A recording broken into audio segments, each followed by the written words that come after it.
to me. I provide everything you need, and I like to smile. I don't want to see you cry.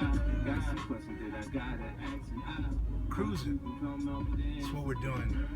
Talking harmony, chord progressions.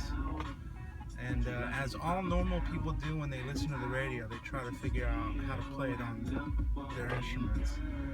But we've got classic hip-hop genre, which, as I talked about in a previous video, a lot of hip-hop songs seem to have 2 or 3 chords. You know, what are the chords in this one? We got the minor 4 chord, minor 4 chord again, 1 chord, minor chord, flat 7 major chord. What key are we in? I'd say we're in the key of A minor. Again, I don't have perfect pitch, but if it's true, then this would be a D minor chord. Try it. D minor again, and then A minor, and then G major. You try it. Girl, A minor, D minor, G major. That's 3 chords. A lot of songs in hip hop have 2, 3 chords max. Partly because of the sampling culture that was really big in the birth of the hip hop era. You know, we had the MPC, piece of technology that made all this possible. Where, you know, I imagine growing up, listening to your parents' records, just took whatever was popular and cut it up in a little bits and found the juiciest groove you could and maybe threw a beat on top of it, and that was enough. You know, that was enough to start rapping on top and come up with something that took on new life. That's just one of the greatest things about remixing and remix culture in general. But to say I guess that hip-hop is simple would be a mistake. I think that's not what I'm trying to advocate here. And plus, there are a lot of genre-defying songs too. You know, you can cite Kendrick Lamar. It's a perfect example. You know, he likes to collaborate with guys like Thundercat, Robert Glasper, insane jazz musicians, hip-hop bass player. So, you know, there's a lot of examples where hip-hop is not simple. But in terms of harmony, when you do have simple harmony, that makes things good for people who are looking to take their hobby level musicianship to the next level. You learn a few chords. What goes together? You know, thinking about chords. Okay, I can play A minor, D minor, G. But why do they go together? How do they kind of relate? How do they work together? I think a lot of people, you know, the common thing is to just replicate a song, right? You like a song, you learn how to play it, note for note. And, you know, it takes a lot of work to be able to reproduce songs on the surface, you know? Even if it's just, like, pretty simple. What was that about? So the whole idea of, like, playing a song, I don't mean to say it's overrated, but there's so much more. There's so much more to honor the music you love that you can do. It's one thing to replicate a song on the surface, get the notes, get the chords, get the rhythms, but to go deeper and to say, hey, here's a starting point. I want to start to explore what other chords can kind of go with this chord progression. I want to explore what other rhythms I can use to spice up the groove here. You know, I want to write a solo for the guitar that, you know, is this melodic, cool little line, you know, that goes over the song. And then you start to get into the realm of songwriter, composer. And that's why they call music theory the composer's tool. It's like going beyond just knowing what few chords work together just because you've been exposed to a song where they were used together. Oh yeah, of course, you know, this song uses A minor, D minor, G. So of course it sounds good, because I know it sounds good. It sounds good in that song.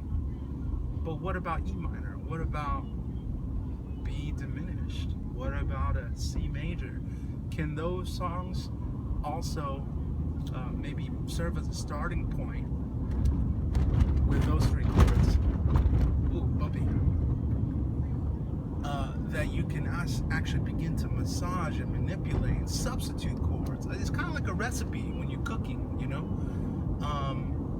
You could follow a recipe to make broccoli beef, pretend you're somebody who can be kind of like a Chinese stir-fry chef.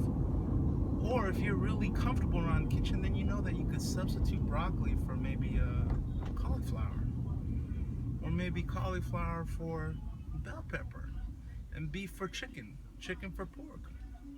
Pork for tofu. You know, there's just like so many things that cross over between cooking and making music. I like to think of cooking as a great metaphor. It's like what we want to do. I think a lot of us as musicians or students of music, we don't just want to settle for playing what's out there, just cooking the recipes that we find.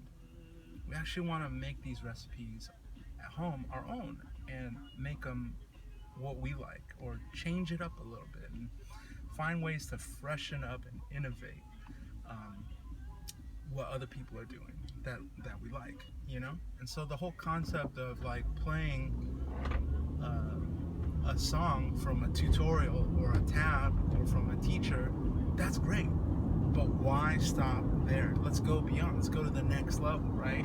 And to be able to say, hey, I'm gonna cook a celery tofu stir fry. Oh, how'd you learn that? Well, you know, I started with the beef and broccoli stir fry recipe, but you know, swap the protein for protein, swap the vegetable for another vegetable, you know? Oh man, then you start talking like a chef. So in the same way, musicians, you know, they swap chords for chords. They change notes for notes, rhythms for other rhythms. But until you understand the connection between this chord and that chord, and how this chord might substitute for another chord, what chords go together, what chords don't go together, I know all that sounds a little overwhelming, but until you know that, it's all going to be random. It's just random. Intuitive musical types will tell you, hey, I could just play some chords together, and you can just, you know, mess around until you come up with a song. And that random approach does work some of the time, but I think you'll pretty quickly get to the end of that where you realize, hey, there's actually like only so many chords I know, and so many of them don't sound good together. You'll find that you hit that ceiling where, you know, the chord books and the chord shapes that you've picked up from wherever, you start to put those together, and until you know kind of how they get put together, you'll find that you get to that limit pretty quickly. You find yourself coming to the guitar or the piano, whatever, playing the same old things, and it's just like this plateau. And this happens a lot. I know this because people come and take Skype lessons from me, and it's the same story. Warren, I know how to play all these songs, but I don't know what to do to take my songwriting to the next level. Or hey, I don't know how to solo over chords. I can't play by ear. It's always the same things that musicians take for granted and do rather mysteriously and intuitively. Students of music seem to have nowhere to turn to other than tabs and tutorials these days, and if you're lucky, a private teacher. So I don't know if any of this interests you, you know, talking specifically about harmony and how chords go together. We won't get into the minor scale right away, but we'll be talking about diatonic harmony, aka the harmony of chords that go together from the major scale, introduced via the major scale. We'll be talking about that soon. I'm working on the harmony module and editing it, and video editing sucks. It's like so time consuming and takes a lot of energy, and it's really tough, but it's gonna be good. It's gonna be good. I'm confident that the harmony module is gonna take everything that was introduced in the melody module. Check it out if you haven't seen it yet, First 3 episodes are freely available on YouTube and my site. But it'll take everything in melody module and go to the next level. We're going to talk about how single notes form not only melodies, but single notes can be combined, stacked to form structures. And that's what a chord is. A chord is just a structure of multiple notes put together in certain relationship, you know. This note and this note, and this note and this note. How far apart are notes from each other, and how does that result in a chord's quality? How do we create a major chord? How do we create a minor chord? How do we create a diminished chord? We'll talk about that a little bit too in the harmony module. So a lot of cool things coming up. This harmony module is going to be big. And yeah, let's see what else we got. We got the flat piano sample. I love it. It's just slightly flat.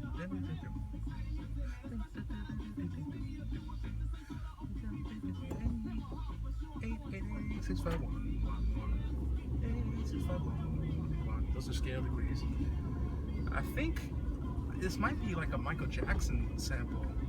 I mean, it may not be. I don't know. Somebody out there probably knows, but it reminds me of ABC. The bass line from there. But like I said, sampling culture. There are actually no chords in this song whatsoever, as far as I can tell.